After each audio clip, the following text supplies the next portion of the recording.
Under Jiang Zemin's reign, corruption in the bureaucracy reached unprecedented levels. The irony is that, corrupted officials have been among the most vocal in China's fight against corruption. The Yuan Hua case has a long history behind it. The main culprit was the board chairman of the Yuan Hua Group, Li Changxing. Li founded the group in 1994, and was since engaged in the practice of smuggling for 5 years. The value of goods smuggled by the group totaled 53 billion yuans, with duty fees invaded amounting 30 billion yuans.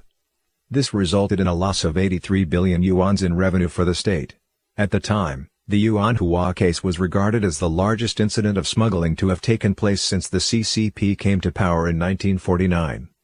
During the investigations, over 600 persons were probed, with nearly 300 being prosecuted in the end for criminal liabilities. In 2001, courts at several levels issued a total of 167 verdicts on 269 defendants in connection with Yuan Hua smuggling case. In July, before the case was closed, several persons had been sentenced to death and executed, which was tantamounting to killing witnesses and destroying evidence. Jiang Zemin was so narrow-minded, he couldn't miss the Yuan Hua chance to take revenge on those who verbally made light of him. Two figures were always on his mind, one was Ji Pengfei, and the other was Liu Huaqing. Both of them had networked with people in their respective fields. But neither cared much about Jiang Zemin. Of course, little could two senior figures, such as them, be blamed for lack of respect towards the appointed core leader. Ji Pengfei was once a heavyweight in China's foreign affairs system, a key figure in the handover of the Hong Kong sovereignty.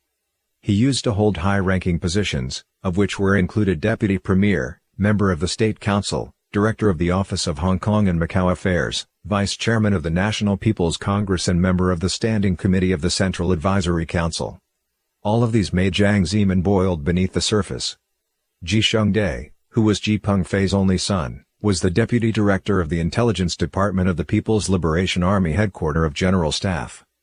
He was on close terms with Li Changxing. Meanwhile, Liu Huaqing's daughter was the subordinate of Ji Shengde. Ji Shengde never had anything good to say about Jiang Zemin. In mid-March of 1999, Ji Shengde was asked back to Beijing to attend an expanded meeting of CMC. As soon as he arrived at the conference room, Ji sensed that something was awry. Nobody greeted him. He was then promptly arrested, and it seemed that he would be sentenced to death. After his arrest, his father, Ji Pengfei, who was spending his retired life in Shengshan Resort, wrote Jiang Zemin 4 times asking Jiang Zemin to spare his son the death penalty. The request was rejected. In despair, Ji Pengfei committed suicide by swallowing sleeping pills on February 10, 2000. After attending his father's funeral service, Ji Shengde, who was kept in custody at PLA's Department of General Staff, felt even more hopeless than before. He attempted to commit suicide by slitting his wrists with a toothbrush handle, and swallowing more than 70 sleeping pills. The suicide attempt failed, however. Ji Pengfei's widowed wife, Xu Hanbing, was able to hold off his son's execution for the time being, with the help of a few retired senior officials and officials' widows. She asked Jiang Zemin to grant Ji Shengde medical parole and was rejected. She then asked to visit Ji Shengde 3 times a week and was rejected again. Unable to stand the grief and indignation from this, she tried to kill herself with sleeping pills on the evening of September 14, 2001, and was rushed to the hospital and rescued. Liu Huaqing was Jiang Zemin's babysitter assigned by Deng Xiaoping after the Tiananmen massacre, on the ground that Jiang had never served in the military. Liu would lecture Jiang often at the Politburo meetings.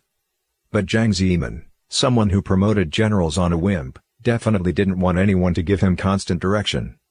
Zheng Qinghong had once told Liu Huaqing, "We can't stop you from opposing Chairman Jiang, but it's nothing for us to arrest your daughter-in-law, your wife, and your daughter."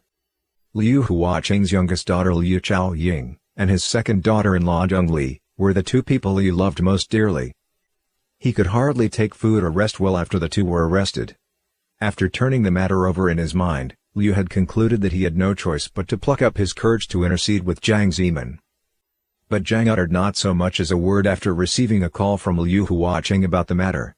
Jiang's countenance even revealed a hint of satisfaction after hanging up the phone. Jiang Zemin's trusted subordinate, Jia Qinglin, was another major figure in the Yuan Hua case. From 1994 to 1996, Jia Qinglin was the party secretary of Fujian Province, and the director of the Standing Committee of the Fujian Provincial People's Congress. His wife Lin Yufang was the party's secretary of China Foreign Trade Group in Fujian. She was accused of serious corruption in connection with the Yuan Hua case, and could never shake the accusations. After Jiang ousted Chen Sitong, the party secretary of Beijing in 1996, Jia Qinglin was promoted first as the mayor of Beijing, and later, party secretary of Beijing, and even given membership in the Politburo. Jiang Zemin thus asked of Jia Qinglin to divorce his wife to make clear that Jia had drawn the line between him and Lin Yufang.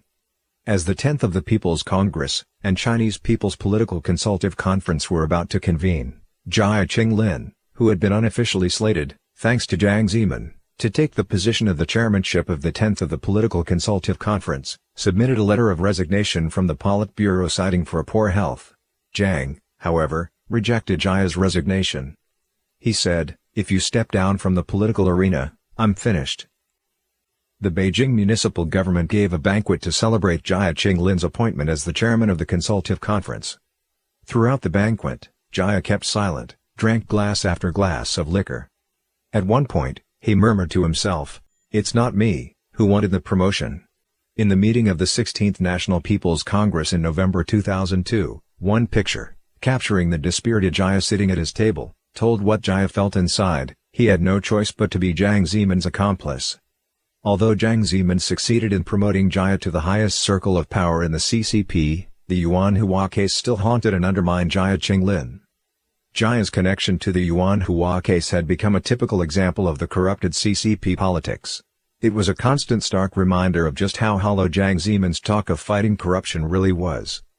Jiang Zemin intended to use the Yuan Hua case to knock out political opponents, but ultimately, ended up shooting his own foot.